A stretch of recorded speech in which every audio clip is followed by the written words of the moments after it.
കേരളത്തിലെ ഏക മുസ്ലിം രാജവംശം, മുസ്ലിങ്ങൾക്കിടയിൽ അത്ര പ്രചാരത്തിലില്ലാതിരുന്ന മരുമക്ക സമ്പ്രദായം നിലനിന്ന, പുരുഷന്മാരോടൊപ്പം സ്ത്രീകളും അധികാരികളായിരുന്ന അറക്കൽ രാജവംശം. ചരിത്രത്തിന്റെ ആ ഏടുകളിലേക്കാണ് ഇന്നത്തെ യാത്ര. ഇത് ശരിക്കും അറക്കൽ രാജവംശത്തിന്റെ ഓഫീസും ദർബാർ ഹാളും പ്രവർത്തിച്ചിരുന്ന കെട്ടിടമാണ്. അതാണ് പിന്നീട് മ്യൂസിയാക്കിയത്. അതുകൊണ്ട് ഇവിടുത്തെ മെയിൻ ആകർഷണം തന്നെ ഈ ദർബാർ ഹാളാണ്. അത് മുകളിലാണ്, നമുക്ക് പോയി കാണാം. മുകളിലേക്ക് കയറാനായിട്ട് മരത്തിൻ്റെ പടികളാണുള്ളത്. ചരിത്രം നടന്നു നീങ്ങിയ വഴികളിലൂടെയാണ് നമ്മളിപ്പോൾ പോകുന്നത്. I feel course bumps. അതായത് വിദേശ ശക്തികളെ മുൾമുനയിൽ നിർത്തിയ പെൺ ഭരണാധികാരികൾ ഉണ്ടായിരുന്ന രാജവംശമാണിത്. നമുക്ക് ഇവിടുത്തെ ആർക്കിടെക്ചറൊക്കെ നോക്കിയാൽ ഒരു പഴയ മുസ്ലിം ടച്ച് കാണാൻ പറ്റും. കളറുള്ള ജനൽ ചില്ലുകളെല്ലാം കണ്ടില്ലേ? അതെല്ലാം പഴയ വീടുകളിലും ഞാൻ കണ്ടിട്ടുണ്ട്, പഴയ മുസ്ലിം വീടുകളിലെല്ലാം. പിന്നെ കുറേ എഴുത്തുകളുണ്ട്, പ്രദർശിപ്പിച്ചിട്ടുണ്ട്, നമുക്ക് വായിച്ച് മനസ്സിലാക്കാം. ഈ കാണുന്നതാണ് രാജമുദ്ര, അറക്കൽ രാജവംശത്തിന്റെ. ഇതൊരു ശിലാലിഖിതമാണ്. ബ്രിട്ടീഷുകാരിൽ നിന്നും മാർക്കറ്റ് കെട്ടിടം പണിയാൻ വേണ്ടി വാങ്ങിയ അനുമതി അങ്ങനെ ഉള്ളൊരു ശിലാലിഖിതമാണ്. പിന്നെ പഴയ കണ്ണാടി. ഇതൊരു വരാന്തയായിരുന്നു കേട്ടോ, ദർബാർ ഹാളിന്റെ പുറത്തുള്ള. ഇനിയാണ് നമ്മൾ ദർബാർ ഹാളിലേക്ക് കടക്കുന്നത്. ഈ കാണുന്ന സ്ഥലത്ത് വെച്ചിട്ടാണ് പല വിദേശ ശക്തികളായിട്ട് ചർച്ചകളും സന്ധികളും തർക്കങ്ങളും ഒക്കെ ഉണ്ടായിട്ടുള്ളത്. ഈ രാജവംശത്തിന്റെ പ്രത്യേകത, കുടുംബത്തിലെ മൂത്തയാളാണ് അധികാരത്തിലേറുക. അതുകൊണ്ട് തന്നെ സ്ത്രീകളും പുരുഷന്മാരും അധികാരത്തിൽ വന്നിട്ടുണ്ട്. അവർക്ക് രണ്ടുപേർക്കും തുല്യ പ്രാധാന്യമായിരുന്നു. നല്ല വിദ്യാഭ്യാസവും പല ഭാഷകളിൽ പ്രാവീണ്യമുള്ളവരായിരുന്നു ഇവര്.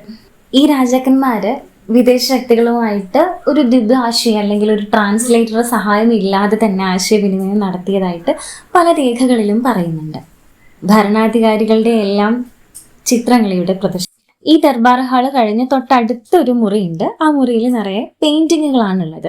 അത് പഴയ പെയിന്റിങ്ങുകളല്ല കേട്ടോ, പുതിയ പെയിന്റിങ്ങുകൾ തന്നെയാണ്. ഒരു ടൂറിസം ആകർഷണീയത എന്ന് പറഞ്ഞു വെച്ചിട്ടുള്ളതാണ്.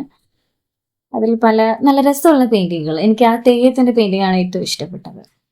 ആ മുറിയും കടന്ന് നമ്മൾ പോകുന്നത് പഴയ സാധനങ്ങൾ പ്രദർശിപ്പിച്ചിരിക്കുന്ന സ്ഥലത്തേക്കാണ്. ഈ കാണുന്നത് പഴയ പെട്ടികളാണ് കേട്ടോ. ചിലത് ആഭരണ പെട്ടികളാണ്. ഇത്രയും വലിയ ആഭരണ പെട്ടികൾ അല്ലേ?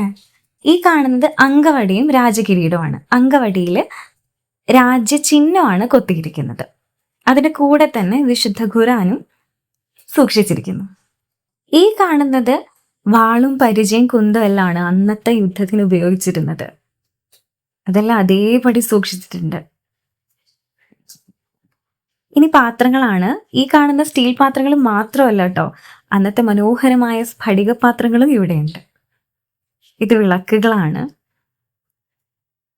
And the most curious one, phone. അന്നത്തെ പഴയ ഫോണ്, പഴയ ദൂരദർശിനി, പഴയ ലെൻസ്, അതെല്ലാം ഇവിടെ ഉണ്ട്. ഈ കാണുന്നതെല്ലാം പഴയ പാത്രങ്ങളാണ്. അന്നത്തെ അലമാര. ഇന്നും ഈ ടൈപ്പിലുള്ള അലമാരകൾ ഉണ്ടാവാറുണ്ടല്ലേ ഇവിടെ. എനിക്ക് ഇവിടെ വന്നിട്ട് ഏറ്റവും ഇഷ്ടപ്പെട്ട കാര്യം, ഇത് കുറച്ചുകൂടി ആക്സസിബിൾ ആണ്. അതുപോലെ തോന്നുന്നു. ഇവിടെ അധികം ക്രൗഡൊന്നുമില്ല.